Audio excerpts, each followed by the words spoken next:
In this podcast, Peri and I dive right into the scriptures and move on to other topics such as spiritualism, breatharianism, and astrology, and many more. This conversation ended up going on for over 3 hours, and we had a lot to talk about, so I ended up breaking it into many different parts. Hope you enjoy. Go back to the scriptures.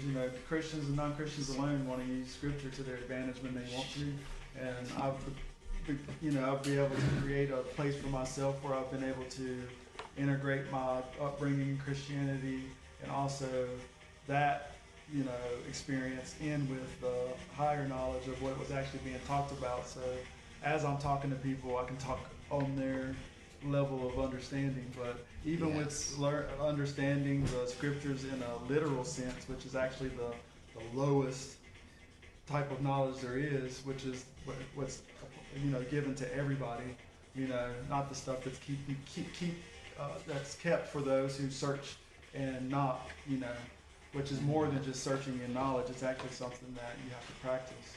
And when you start to practice these things, you really start to see how no matter how perverted something gets, that if one has the awareness, they can see it for what it always is.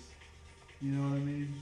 Does that make sense? It's Yes. like, the emptier I become, the more aware I become. And there's no way that in this point in my practicing of fasting and doing it the correct way, and in the way that I found for myself, is that whenever I start to pollute my body with foods again, because I love food too, like I told, I'm chef, that's been my passion since I was a child.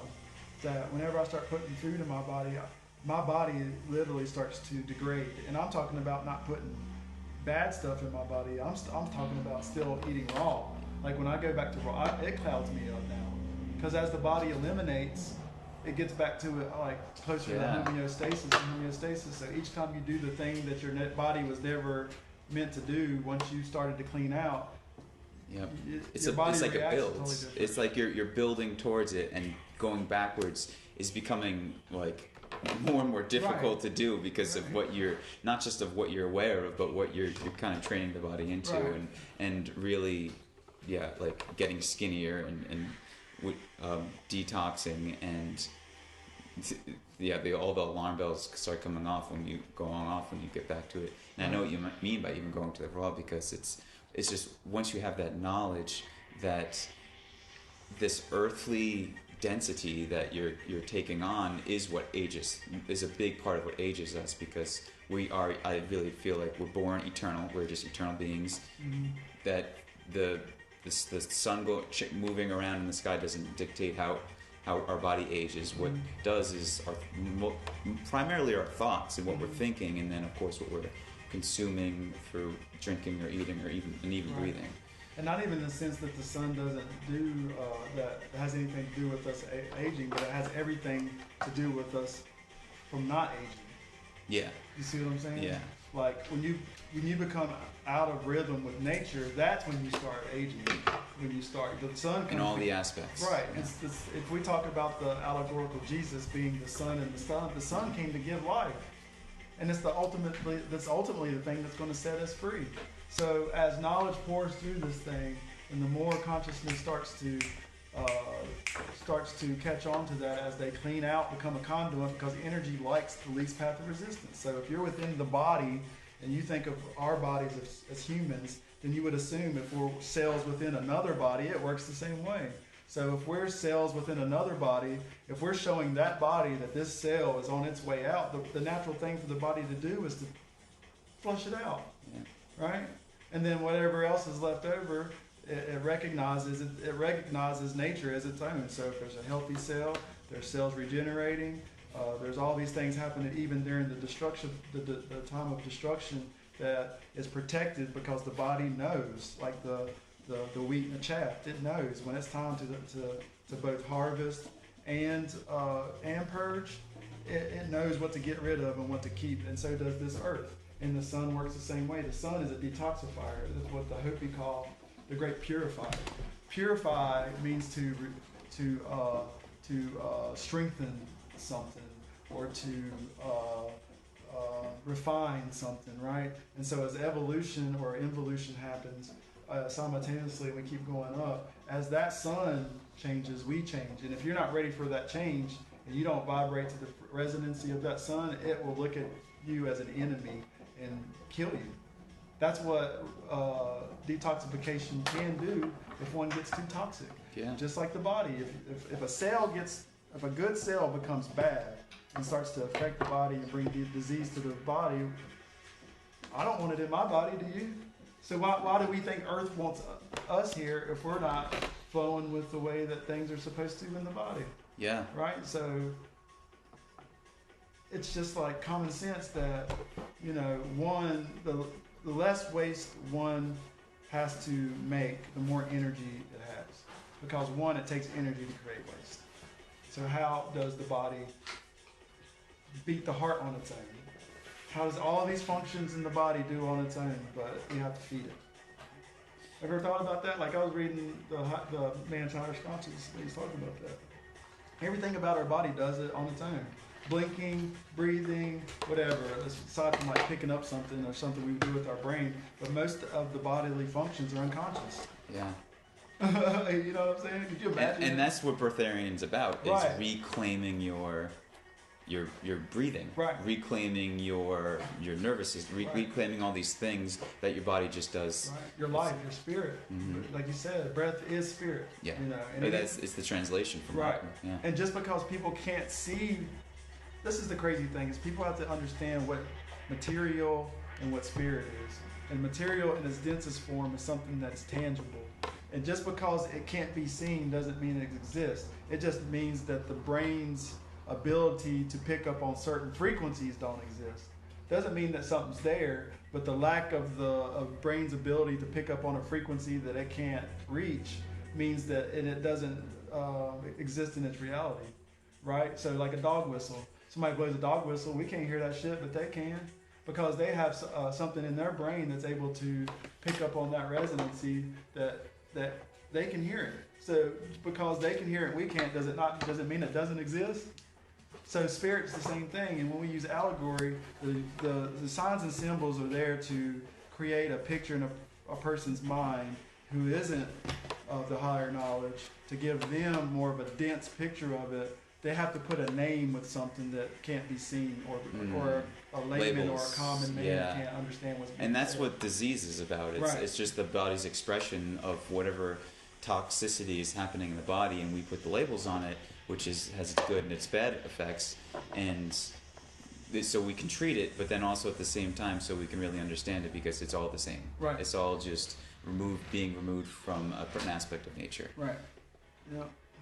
And to continue on with that point, is what the body will do is vital adjustment, which is what Hotema says, which is, I think, is just a brilliant and excellent way of explaining it, and to someone else is just like people who smoke cigarettes. Mm-hmm. Their body has created that way of accepting this poison, Mm-hmm. where they can still function, but it's still harming them. Right. And this all even in all the aspects of eating food and consuming whatever alcohol or whatever, is just the body is having that vital adjustment to maintain the longest amount of life while still taking this poison in. And to go with what you were saying about the sun, is that it's going to expose us, and and that's how people get the skin cancer and sorts of things, is they're detoxing, and it's going to just naturally occur.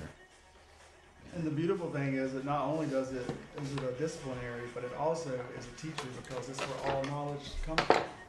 It's from the rays from the sun. That's where everything on this earth gets its knowledge.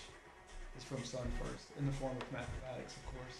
And then once you find that within the constructs of nature by observing it, then there you start to uncover what this all is, And it might not even get to pinpoint what this is, because in all its infiniteness, it's like, who has the capacity to even understand everything in this material form anyway? But even like the Mayans and shit like that, like, they talk about guides and spirit guides and things like that. To me, the spirit just means unseen. It's where does the wind come from? We know it exists, but we can't see it, so we use the word wind to say, the brain says, oh, that's what that is. And so who says that the Mayans just disappeared, or did they just change residency? If this temple is an acoustic instrument, just like anything else. You know how acoustics, or what God has called sonoluminescence, which is like sound, light, and water. You know, it's those elements together that create life. And I think one has the ability to get their mental capacity to a place where they could literally do anything. That if you really wanted to make something go away, you could do it. Whether it disappears on its own, or it's laying there and somebody else comes and picks it up. Either way, it's a form of being a creator. Because I didn't have to physically touch that thing myself. I could do it all within my inner world. My inner world then starts to control my outer world. That's what a true God does. Absolutely. That's what we're here to try to become, because in the word God, the base word or Hebrew word for God is Hawa, which is the same word as Hava, which is Eve, who is that who gave breath. Woman is God that gave man breath, because woman was here first. If anybody knows their body, they know that all people, before gender is even decided, that the embryo is a female embryo. Yep. Yeah, and there's just something that can change it to a male, yeah. Right. And so gender is not even a factor until, weeks or months after gestation. And so that once we start to understand even how the woman works, does one know how the universe works, because truly man is a descendant from woman and is in a fallen state, because he cannot create life, but can only be one who procreates. She's the ultimate creator. And then we get back to enlightenment, the left and right brain, the masculine and the feminine, and the feminine being the chaos being who comes to bring chaos in the sense of rebellion. And as it rebels against systems, it rebels against religion, it rebels against anything that's a lie, because it's all creative. It's everything that's in Masonic order that they tell you about, as far as like I was talking to her, that I just recently found out myself, is that people stop in certain levels of Freemasonry, because obviously it's not talked about, but the G in Freemasonry, we're told, ultimately means geography, or geometry, sorry, but at the highest understanding it means generative principle. I watched that video. And that is to be God, is to be able to create another being, which is what we have, our birthright. But they've perverted it, and now they're trying to take woman out of the scenario and create their own being who they can enslave. And so the further they pull us away from nature, which is woman, it's a sleight of hand. They want people to concentrate on all this other stuff as they start with the being who brings spirit to physical. Because if woman goes, everything goes. If man goes, woman thrives, because woman is what is called, and we're all androgynous, but at the ultimate form, she is the true God and is fully androgynous in the sense that she can impregnate herself. And there is a function within the body that's been turned off that's called the Bartholin gland, that used to secrete sperm, and they could self-impregnate. And it's called parthenogenesis, which is also taught in Kemet and Egyptology. Yeah, that's a subject that right. That's new to me, and that's very fascinating. And it's a beautiful Makes thing sense. when you start looking it up, and it's like, really? And then you start thinking about even going back to shivambu, or going to that's another therapy, topic I wanted to that talk when about. you look at the woman's body and you learn about how stem cells work and how things are built within the womb of a woman's body, and how her urine is what helps to build the baby's body in the first stages, and as the baby grows a bladder and can produce its own stem cells or blood plasma, hers releases, and then the baby or the fetus puts its own urine in there, and then it starts to build the body, so it has its own thing going. And so then, why are we calling pee a waste at that point? If it's a substance that creates stem cells, and even doctors and stuff use the urine from people to create these stem cells, because over time, the more the urine ages, the more stem cells are created. You can literally grow things back. The pee actually holds the information that has the cure for the body. So the body is trying to, like, nature's always trying to survive. It will do anything to survive. The only time that it won't survive is when it goes against itself. Yeah. Ready? Yeah. So it's just like, Well, to go even for like Do you urea squeeze this is an and put it ingredient in in your a lot sleeves of first? I can do that pharmaceuticals anytime. and lotions and skincare. So it's already being harvested and for its properties, and it's like a known sort of thing that's kind of like hush hush, but exactly, and that's shivambu is an ancient practice. Right. It's been known, and it's in scriptures. Or wait, no. yeah. If you know how to read it, if you don't take it literal. Yeah, that book is drinking not a from our literal own book. waters. Right, all the Yeah, cisterns and cisterns. Yeah, self-sufficiency. it is in this. It's written in there, and it's allegorical, and it's just to the the trained eye to be able to pick it up. The ultimate master is one who can navigate the seas and do it flawlessly, even when things arise that have to be dealt with. It's always being ready. It's always how to handle yourself. And as you alchemize, I truly believe it just becomes like second nature. You know, we get to a point of residency where you don't even have to try, right? That's when people start to really show what power they have, is when they stop trying, right? Yeah, you become more present. Yeah. Yeah, and then it's once again tied back to the breath and right. To try means you actually, like, to me, like, they call not working laziness, but to me it's called, you know, saving my energy for something that's even better, you know. What better than, not to say that work is bad, but we weren't intended to be slaves and work like that. It's toil. We were meant to be content beings that are enjoying an amazing experience and not to become slave of this material world. And it's whatever happened, I don't know. There's many theories out there. I love entertaining. I don't know which one's true.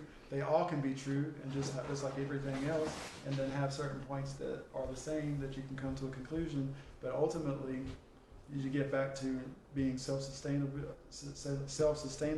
which is what everybody talks about, even in carnivorism or veganism. Everybody talks about sustainability and how can we not create more waste.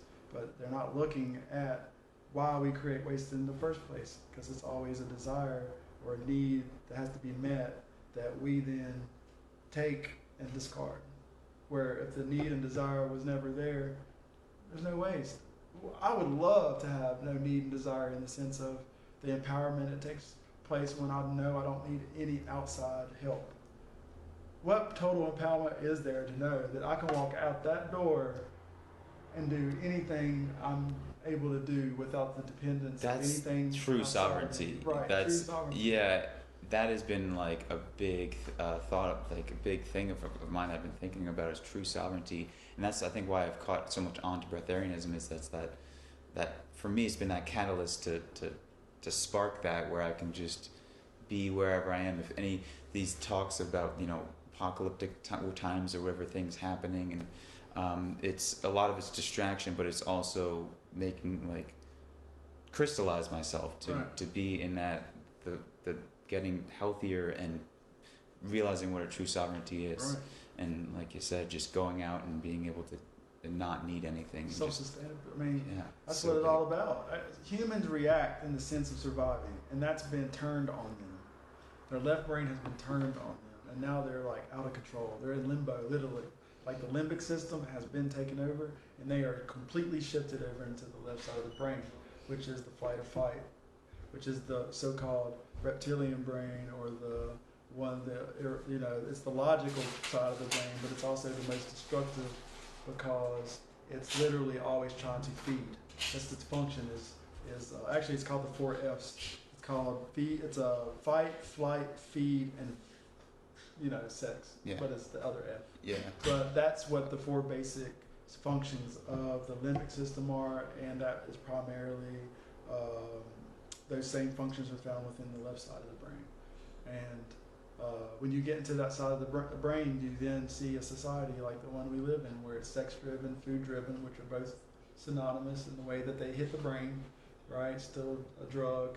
And the thing that happens with sex is that you squander your life force, which is ultimately your life, or your light, or your, you know, the energy that gives you, you know, long life and health and all these different things. And then there's the Rita. Right. And then there's food, and then you got non-foods. Most of the food that people eat these days are non-foods. A food happening naturally within nature is true food. Yeah. And that's aside from even GMO. I think about this all the time, like the processed food that people are eating and going into the store and seeing these labels and just like, this isn't food. This is like something that's been cocktailed and created to just drug people and to separate them from nature. Yeah. Right? Things only become radical when a certain social class moves away from who they are, and things have been changed over many years, and during that time memory's been affected. If you think the body, ultimately none of this would work without memory, and that's why memory is always attacked, because if you can attack memory, then you can start getting into a lot of the bodily functions, because everything goes back to memory, right? Whether it be short-term memory or long-term memory. And that's part of the reason why I stopped smoking weed. Mm-hmm. is not just for the bodily effect of like the how damaging it can be on the lungs and the habits, but it affects your memory. It's like it's the lungs are so associated with memory. Oh, absolutely. That it's everything has to tie back to memory, because touch, true. Like everything. Yeah, all of our senses. And so we, even in the Bible, they talk about the angels that record. That's that. Everything. You're recording me right now, and I'm recording you, and it's going somewhere. Nothing's wasted. Something goes into this computer, and at some level, we have access to an even bigger computer, that if we're able to get our body in the right position to tap into it. And so when these things have been hidden over the years, they become taboo. And so when people like you or I come out and talk about it, it gets pushed back because of the cognitive dissonance that's been accumulated over the years of people being tricked into thinking something is right when it's not. And so then when truth comes along, they'll resent the truth and only accept falsehood. Mm-hmm. And so when people like you and I, or Jesus, or Buddha, or whoever radical comes out, is actually trying to get humans to come back to being human, while the rest of the world has become detached from who they are and detached from nature, and they will fight you on it. And that's why in the Matrix it says, in this system, these people have been provided for. When you can't provide for yourself, that means you have to depend on something. And if you have to depend on something, that means that ultimately, if that's something that you're dependent on don't have your best interest at hand, then you're probably not going to be fairly, doing so well. And so the best thing for anybody to do is to, whatever that triggers them, to not let it trigger them, and go look for yourself. That's what I did. I used to let things trigger me, coming from a background in Christianity. But as a child, I was one who questioned. I always thought it was stupid not to question. So there was always this thing in the back of my mind, like, something ain't all the way right here. Like, I know there might be something to this, but I know this ain't all the way yet, And there were times I know that I was supposed to so-called wake up, which I call just remembering, because everything's based off memory. Memories can be taken, and memories can be gotten back, right? Yeah. Tapped into. And so as we get back to remembering who we are, it's not really an awakening. It's really just a remembering, because you were already awakened. You're just not. You're being awake is the problem, should I say? If we're talking about words and etymology, being awake is the problem, but being asleep is where the magic happens. When we sleep, when we talk about the pineal gland only opens. The spirit world only opens when the eyes close. And so that which can't be seen is actually what is real. And that's what Scriptures is always saying, is that these two eyeballs will deceive you. Yes. All deception, that's part of the desire. They are all deception. Once one goes within and silences himself, he can then know what is true and what is not true, because all of it is within. And the Scriptures say that as well. Yeah. And so... this is a lot of what you're saying too is tying into Santo Spinaci. Right. I'm so glad you had dropped that name, because I was following a lot of his stuff for like his astrotheology work, and this how he'll talk about scripture, and then Man, everything, even just learning language. Like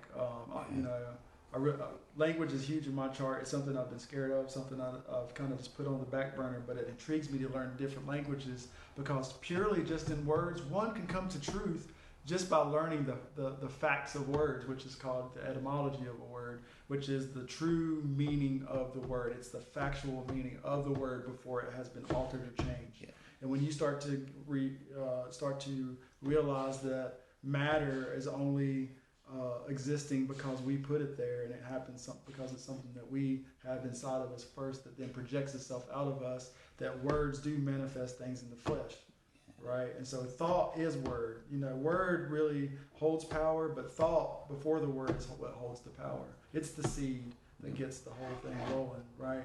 And so that being the throne place, thought or what we call the pineal gland or Christ or whatever that is, that light reflector or that light transducer, which tells us when it's day and night and puts us on a certain rhythm, which is basically our connection to how things work, right? That's the throne seat of God. That's the biggest thing you can talk about in really any religion. They're always talking about the pineal gland. It's just either going to be under the guise of some patriarch or whatever, but ultimately it's talking about the pineal gland and it's talking about the sun, because those are the symbiotic characters that work together against, dark forces, which is literally just night and day. You know what I'm saying? It's the evolution of life. It's life, death. It's on, off. It's dark. I mean, it's all of it. You know what I'm saying? And that's ultimately what vibration is a constant off and on. If you take a light switch and flip it off and on as quick as you can, and you can get it to where it's so quick that it looks like it's standing still, it becomes materialized, right? To where it looks like it's just sitting there, right? But ultimately, it's dying and rebirthing and dying and rebirthing and dying and rebirthing and dying and rebirthing, and then it just becomes it, right? And so once you get to that point of just becoming I am, you don't need anything outside of yourself. Anything outside of yourself would then be self-sacrifice. That is the straight path through the narrow gate. Right. Is the once erratic wave with the huge, trough and whatever becoming stable. Yeah, stable or homeostatic. Yeah. Through the eye of the needle. Yeah. And in all forms, when you look at what you know in nature, I used to identify. When I say identify, I'm a very symbolic person. So different stages in my life, I like to use signs and symbols as a way to remember sometimes of where I was on my path. But I like the name Mowgli. That's the name I used during the first form of me healing my body. And Mowgli is off of the Jungle Book, or Mowgli. But he was the boy that lived in the jungle and was raised by the jungle, And truly, we are that. We belong in nature. And Mowgli, in its meaning, means frog, right? And to me, most stories are all stories of so-called enlightenment, in that we go from animalistic stage to a more higher form, out of like an animalistic into more of a, I'm trying to I don't want to overuse the word spirit, but more of a higher being of self. I think of it as you're releasing density. There's less and less density. You become more. You become less is more. You become more of a light being. There's a lot of ways to a little more ethereal, I guess you could say, but spirit is a good way. But I always think light. You become lighter. You're around light beings. You're with the sun and the light. It's just you're just resonance. Your resonancy is higher than what it was before. It's in a denser state. You're just, like you said, in a higher state. So frog being that is that frog represents us as man, because literally we come in like a tadpole, do we not? And if you really compare man to frog, a lot of their genetics are the same as well. A lot of people don't know that. It's not just the pig, because I believe that the pig that we know of the pig now, the pink pig that gets eaten, was geoengineered. You could say all these animals too. Right, like the jungle fowl turned into the chicken. Right. The auroch turned eventually into the cow. Mm-hmm. I did a whole bunch of research on this too, diving deep into the animals that we eat now, because they couldn't exist. Most of them, not all of them, most of them couldn't exist in nature. Right. So the boar is a wild boar that kind of is a descendant from the pig, which a lot of these things we give them life. Right. We're, as human beings, give them life to exist on this planet, and they're pulled from. They're not really in nature. They're not natural. Right. Really. Right. And eventually, nature will correct itself, as it always does. But man is the issue that wants to become God, and not knowing that he already is. So, like I said, it puts man into darkness when he starts to act unnaturally and do unnatural things. You know, we were given the ability to procreate. So why are we then trying to go and make something more of it? Like, and then ultimately, while trying to do something that we think is going to be progressive, we end up digressing because nature is perfect in form and function and everything in itself. Nature will always be here.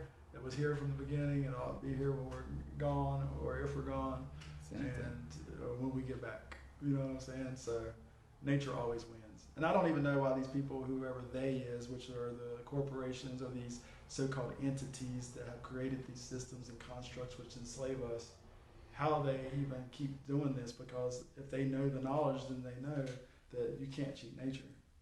They're just, every time they try to do it more and more and more, the more they undo what they're trying to do. I truly believe they've gotten away with it for a long time, but I believe that they're at a time they're going to run out of time, and I think they know that. I mean, come on, you can only get along, you know. But the only way they can get away with it was through our consent, and when one knows better, and when one doesn't, the people stop consenting. Exactly. And so then a mindset changes, and then they can't work against the things of flesh and blood, because when the mental state of people changes, they can't control it, because then the people take back the universe. They can't control it anymore. The giants have woken. You know, and that's what they're scared of. You know what I mean? And so they're terrified because of people like you and I meeting right now in these, you know, highly energetic places that we're being drawn to, talking about raw foods and fasting. This is the shit they're trying to get people to not get to learn what's real and what's not, at the same time while trying to lie to us and tell us the truth. It's so blatant and obvious too, because like on the social platforms, people being censored, you're watching it. Some people talk more than others. Some people are more, you know, I have been kind of watching from the shadows in a lot of way, and I'm just literally watching all the censorly stuff being put on people who are saying these things, and it's crazy. And people were finding out by just within the 2 years, and I'm sure you can attest to this too, that when I was coming into the health and wellness type thing, I know it's really a lifestyle. It shouldn't be something that's trendy, but it is, and it's not a bad thing that it's trendy, but it should just be something that's commonplace, right? It should just be. But it's amazing because you talk to people and they just don't care enough about their health to put time into it, right? And like making their own food. It really blows my mind, and it's been something that has just been really like, how does this exist in this planet right now where people don't even want to make their own food? Right. Yeah, like whatever, if it's chicken or whatever, like, but they're outsourcing their own ability to control their bodies with the food, like, right. So they're not allocating the time. They don't find the time important enough to allocate towards what's going in their body, and to me that it's crazy interesting, yeah. But I've seen an increase in the awareness of people within the last 3 years, and it's a lot. Like, totally. A few years ago, I was like, man, if something's supposed to be happening and minds are supposed to shift, it looks like we're going to be the underdog because just that people aren't catching on. Like, but over the last 2 or 3 years, I've had people coming to me, you know, messaging me and telling me how much they're really starting to learn from themselves and how they're starting to eat better and all these things and ailments that they're starting to cure. And it's really exciting to see, because I don't feel so much as alone as I did those 3 years ago, but the acceleration of the awareness of how important it is for an individual to take their power back over what they consume, because ultimately whatever this thing absorbs is what it becomes. And so it's important not to let anybody tell you who you are, right? Everybody says, you can't tell me who I am by letting somebody else prepare your... I'm not saying that having somebody else to prepare your food is a bad thing, but make sure you know who that somebody else is, and to make sure their intentions are the same as your intentions as far as what life and death looks like, and what's you know, appropriate for the body and what's not, you know.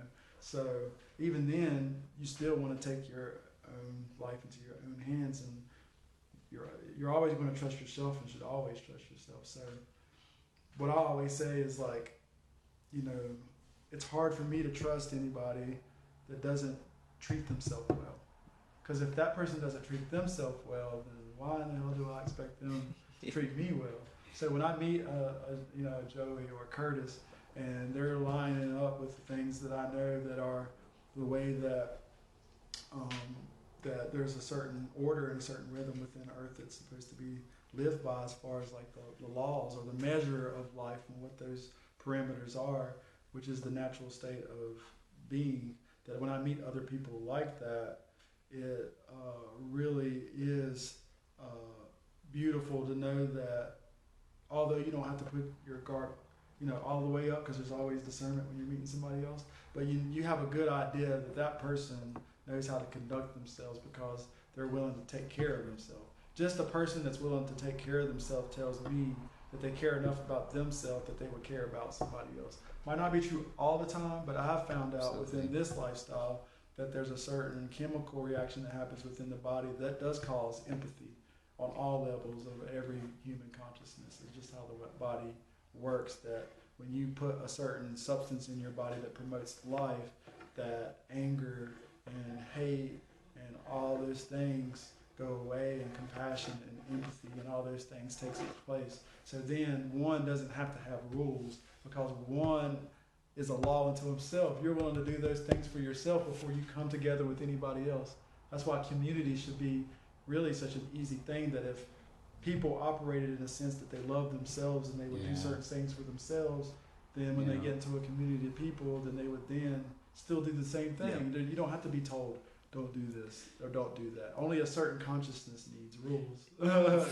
For me, I've gotten to a point where I pick that out in whatever it is that I'm seeing, is that self-love is just the most attractive thing to me. It's the most, it's what I pick up on the most. It's what it really is, just the most beautiful thing to see. And when I see it in other people and what they're doing, that is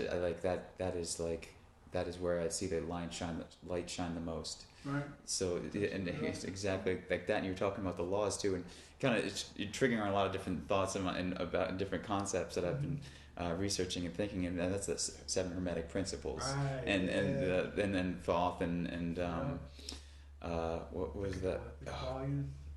Oh, the Kabbalion. Thank you. You beat me to my own mind there. The Kabbalion, so much wisdom, and once you talk about the laws, like people are going around doing these different things with their body and different eating and habits and stuff, but everything kind of like once you learn and understand about the Kabbalion or somewhat, you realize a lot of what's going on is based on these principles. Right.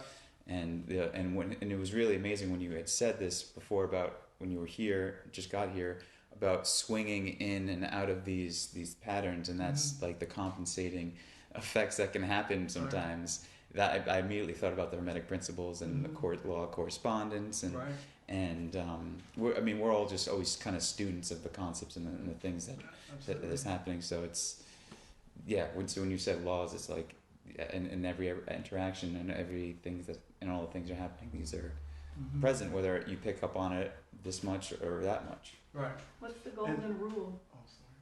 The golden rule? Yeah, what's the golden rule?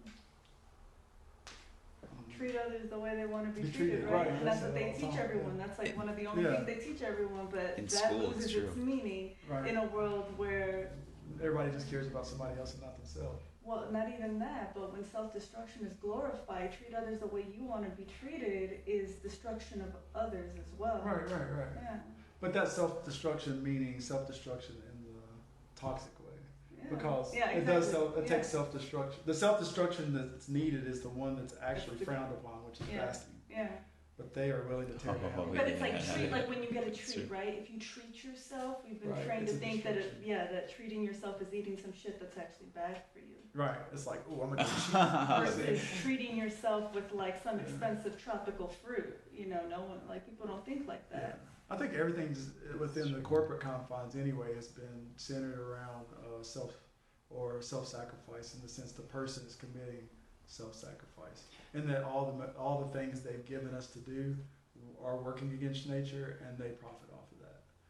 Even the very act of sitting in a seat is destructive. Yeah. Oh, I'm glad you brought that up. Absolutely. It's like you're compressing the nerves. It's the body isn't it's not a natural thing for the body to be doing. You're even the way we sleep and on the mattresses that's like with the skeletal system is not able to support itself which is the way it should be on a flat surface. So like in a lot of ways, like you're saying, just even sitting, because I was a good friend of mine is a chiropractor, and this is one of the things he explained to me. It's like having a spine aligned and all these different things, and the chiropractor will help man to get back there into a natural state from constantly messing it up and with the sitting on our wallet, sitting in a car for hours, sitting at a computer, all those unnatural human things. Yeah. And so once we go back to what's being natural, which is actually what is being frowned upon,